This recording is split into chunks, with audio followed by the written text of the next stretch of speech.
तो देखिए friends, mummy पूजा का तैयारी कर रही है। अब मुंह में क्या लगाए हैं आप? थोड़ा सा तैयारी होंगे ना आज। हाँ, आज तैयारी होंगे। 16 श्रृंगार करना है हम लोग को। 16 श्रृंगार करना है और ये थाली सजा रहे हैं पूरा। वट सावित्री पूजा इसीलिए तैयारी कर रहे हैं। किसके लिए ये पूजा होता है? पति के लिए होता है। पति का लंबा उम्र होगा इसीलिए करते हैं। पति का लंबा उम्र होगा। और आपका पुतौ का है? पुतौ मेरी बहू। हाँ, इधर आ।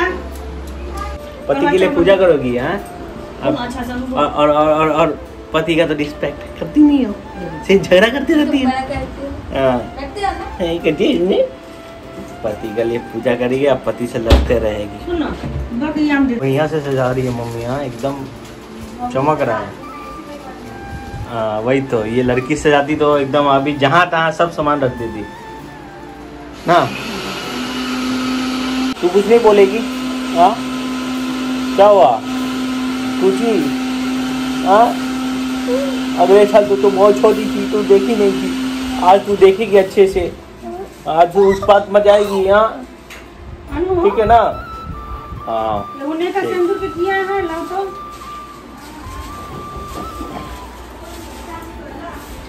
किया है। हो गया बेटा, तू लेती नहीं हुई, तू भी लेती हो जा। रेडी हो गए मम्मी आप? कार्टून नेटवर्क तो इधर घूमिए, मुंह दिखाइए अपना। फूल कुमारी।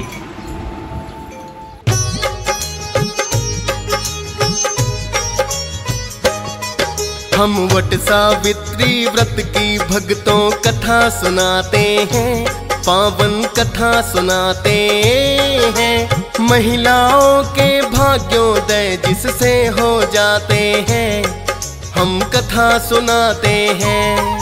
हम वट सावित्री व्रत की भक्तों कथा सुनाते हैं, पावन कथा सुनाते हैं। महिलाओं के भाग्योदय जिससे हो जाते हैं, हम कथा सुनाते हैं। पतिव्रता है धर्म महान, यमराज ने भी लिया मान। पतिव्रता है धर्म महान, यमराज ने भी लिया मान। प्रिय भक्तजनों, आज हम आपको वट सावित्री व्रत की कथा सुनाएंगे।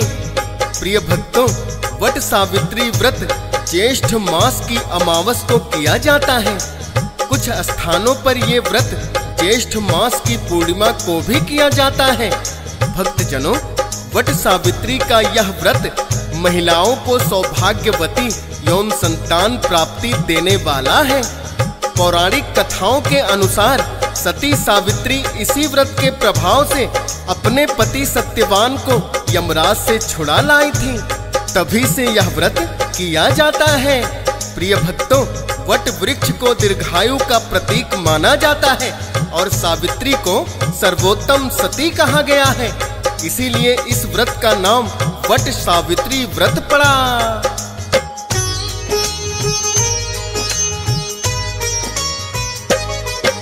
सनातन धर्म में वट वृक्ष का है महत्व भक्तों खास।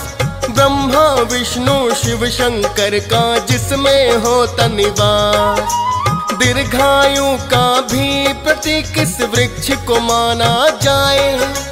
वट वृक्ष की पूजा करती हैं तभी तो महिलाएं। सावित्री जब छुड़ा के लाई अपने पति के प्राण, वट वृक्ष के नीचे लेटे थे उसके पति सत्यवान। वट सावित्री व्रत की भक्तों पावन बड़ी कथा है। सुनने मात्र से ही जिस कथा को पुण्य बड़ा मिलता है। आओ भक्तों, इस कथा को हम दोहराते हैं, पावन कथा सुनाते हैं। महिलाओं के भाग्योदय जिससे हो जाते हैं, हम कथा सुनाते हैं। पतिव्रता है धर्म महान, यमराज ने भी लिया मान। पतिव्रता है धर्म महान, यमराज ने भी लिया मान। प्रिय भक्तजनों, वट सावित्री व्रत की ये कथा एक बार ऋषि मार्कंडेय ने धर्मराज युधिष्ठिर को सुनाई थी। जब धर्मराज युधिष्ठिर पूछने लगे, हे मुनिवर, कृपा करके आप हमें बताएं कि इस पृथ्वी पर क्या कोई द्रौपदी की तरह और भी पतिव्रता स्त्री हुई है जो रघुकुल में पैदा होने के पश्चात भी पति धर्म निभाने के लिए वन वन भटक रही हो? युधिष्ठिर की यह बात सुनकर ऋषि मार्कंडेय ने कहा, हे युधिष्ठिर, इससे पहले भी सावित्री नाम की एक कन्या थी जो इससे भी कठिन पतिव्रत धर्म का पालन कर चुकी है। तब युधिष्ठिर ने मुनि मार्कंडेय को सावित्री की कथा सुनाने का आग्रह किया तो ऋषि मार्कंडेय ने युधिष्ठिर को ये कथा सुनाई।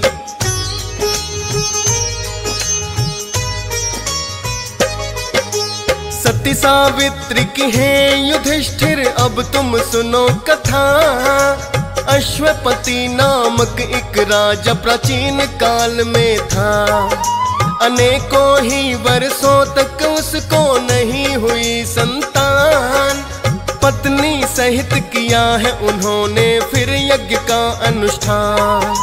मंत्रोच्चारण के राजा रानी देते आहुति ताकि यज्ञ के पुण्य से हो जाए संतान की प्राप्ति। 18 वर्षों तक यज्ञ वो चला रहा है निरंतर। ब्रह्मा जी ने दिए दर्शन तब उनको है जाकर। तब संतान प्राप्ति का वर राजा पाते हैं, पावन कथा सुनाते हैं। महिलाओं के भाग्योदय जिससे हो जाते हैं, हम कथा सुनाते हैं। पतिव्रता है धर्म महान, यमराज ने वीर अमान। पतिव्रता है धर्म महान, यमराज ने वीर अमान। प्रिय भक्तजनों, ऋषि मार्कंडेय ने युधिष्ठिर को बताया कि 18 वर्षों तक निरंतर यज्ञ करने के पश्चात प्रसन्न होकर ब्रह्मा जी की पत्नी सावित्री ने उन्हें सुंदर कन्या होने का वरदान दिया, जिसका नाम सावित्री रखा गया।